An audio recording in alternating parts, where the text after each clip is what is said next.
Gempa pagi ini Jumat tanggal 7 Januari tahun 2022 pukul 4.59 waktu Indonesia Barat, guncang Jember Jawa Timur. Ini info BMKG magnitudo.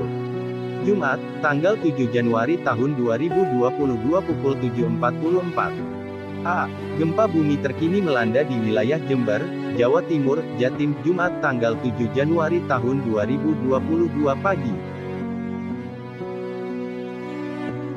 Gempa bumi terkini mengguncang di wilayah Jember, Jawa Timur, Jatim.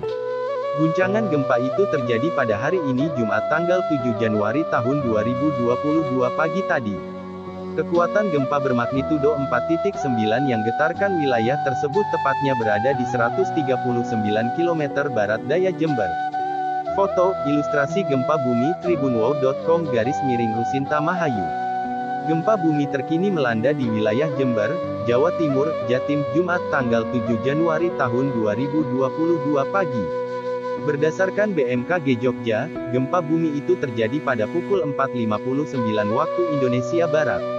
Kekuatan gempa bumi yang melanda daerah tersebut yakni 4.9 magnitudo. Pusat gempa bumi berada di 139 km barat daya Jember, Jatim. Kedalaman pusat gempa berada di kedalaman 10 km. Berikut data gempa berdasarkan unggahan akun resmi BMKG Jogja. Info gempa Mach 4.9, 07 Yan 22 pukul 4.59, 26 WIB. Log pukul 9.40 LS, 113.30 BT, 139 km barat daya Jember Jatim.